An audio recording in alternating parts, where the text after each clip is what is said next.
Unit 3 next part is impairment of goodwill and corporate assets. तो इसमें थोड़ा ध्यान देना।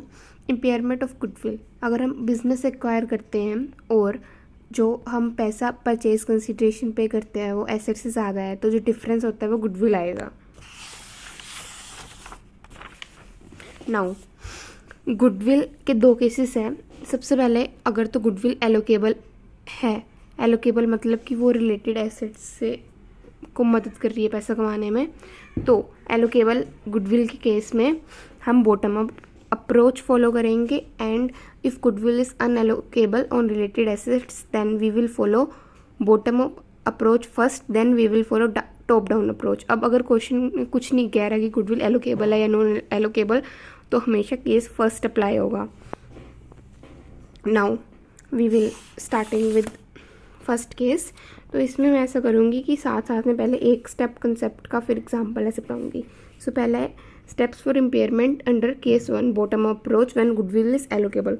सबसे पहले allocate goodwill on related CGU in the ratio of original taken over values of related CGU on the date of business acquisition। मतलब हमें जिस दिन हमने एसेट्स खरीदे थे उस दिन जो उनकी वैल्यू थी उस वैल्यू की रेशो पे गुडविल एलोकेट करनी है। एग्जाम्पल पे चलते हैं अब। लाइक ये हमारी एग्जाम्पल है कि बिजनेस एक्विजिशन हमने जो परचेज कंसिडरेशन है वो 2,40,000 है और जो एसेट्स एक्वायर्ड किए हैं उनकी वैल्यू है 1,50,000 और 50,000। अब जो हमारी गुडविल आएगी वो कितनी आएगी? गुडविल आती है purchase consideration minus net assets, so 2,40,000 minus 2 lakh, so 40,000 is our goodwill. Now what we will do, we will allocate goodwill over the ratio of these amounts. Details on the business acquisition. अब solution में क्या है?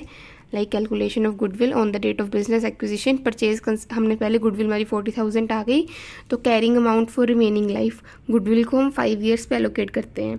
अब इस question में हमें ऐसे बोला है कि डिटेल्स ऑन करंट इम्पेयरमेंट जो है वो after 3 years of business acquired हुई है और 3 years ऑफ बिजनेस एक्वायर्ड के कैरिंग अमाउंट्स हमें ये दी हुई है और रिकवरेबल अमाउंट ये।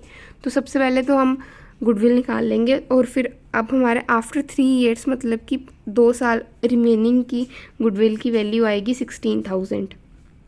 सो बॉटम अप्रोच में सबसे पहले कैरिंग अमाउंट प्रेजेंट जो आ गई 2,80,000, जिस टाइम हम टेस्ट वो कर रहे हैं उसकी कैरिंग अमाउंट 2,80,000 70,000। अब जो गुडविल एलोकेट होगी वो कैसे एलोकेट होगी? गुडविल एलोकेट होगी in the ratio of carrying value on the date of purchase. On the date of purchase क्या है ये? 1,50,000 और 50,000, तो ये हो गई 3:1। अब 1,50,000 50,000 3:1 हो गई ना ये। अब 16,000 की गुडविल को 3:1 में हम एलोकेट कैसे करेंगे? इंटू 3/4, ये आ गई 12,000 एक्स में, 4,000 इसमें, ये टोटल का कॉलम है। अब हमारी total carrying amount including goodwill आ गई ये। Next step is we have to calculate impairment loss for CGU by comparing carrying amount including goodwill with their recoverable amount. मतलब कि टोटल कैरिंग अमाउंट जो हमने कैलकुलेट की और रिकवरेबल अमाउंट जो हमें क्वेश्चन में दी है उस डेट की, हम इनको कंपेयर करके इम्पेयरमेंट लॉस निकालेंगे। अब ये आ गया 22,000 9,000 और टोटल में। अब जो लास्ट स्टेप है उसमें है कि हमें गुडविल सबसे पहले इम्पेयरमेंट लॉस के अगेंस्ट एडजस्ट करनी है। फर्स्ट सबसे पहले गुडविल जो होगी वो मतलब जो हमारा लॉस होगा वो सबसे पहले गुडविल के अगेंस्ट एडजस्ट होगा, उसके बाद जो एक्सेस लॉस होगा वो एसेट्स की कैरिंग वैल्यू में से माइनस होगा। सो अब इस केस में जैसे हम फर्स्ट जो लॉस होगा वो गुडविल के अगेंस्ट एडजस्ट करेंगे। लाइक 22,000 का लॉस है तो 12,000 will be adjusted against goodwill, then balancing will be adjusted against asset. इसमें 4,000 की गुडविल एलोकेट हुई थी ना, तो 4,000 against goodwill and balancing against 5,000 against asset. अब लास्ट में हम revised carrying amount after impairment जब कैलकुलेट करेंगे तो कैसे करेंगे? 2,80,000 70,000 और 16,000 जो हमारी थी, तो इम्पेयरमेंट लॉस 16,000 गुडविल तो पूरी वो रिटर्न ऑफ हो गई और इनमें से कितना लॉस रिटर्न ऑफ हुआ है? इम्पेयरमेंट लॉस 10,000 5,000, तो ये हमारी रिस्पेक्टिव कैरिंग अमाउंट आ गई। अब नेक्स्ट है कि जब गुडविल अनएलोकेबल होती है तो इसमें क्या होता है, bottom up approach first then top down approach. अब इसमें फर्स्ट स्टेप क्या है, फर्स्ट स्टेप है we have to calculate impairment loss for each CGU without allocation of goodwill.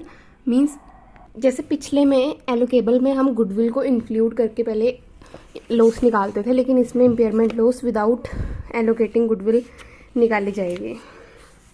अब इसमें एग्जांपल देखते हैं।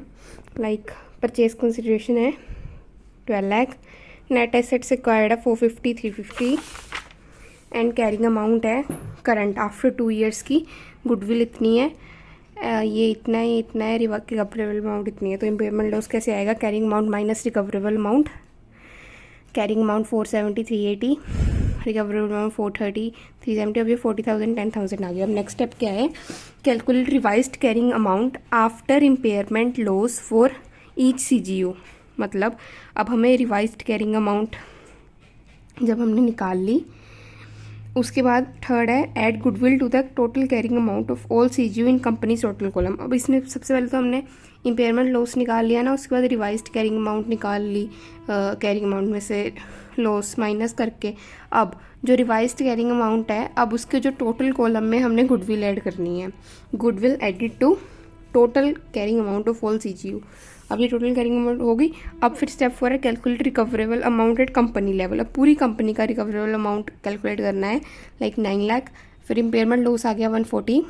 Now last step is that we have to calculate impairment of goodwill. Step 4 minus step 3 means we have to minus this total carrying amount with from recoverable amount, and accordingly impairment loss for goodwill will come 1,40,000 and revised carrying amount for goodwill will be 240,000 minus 1,40,000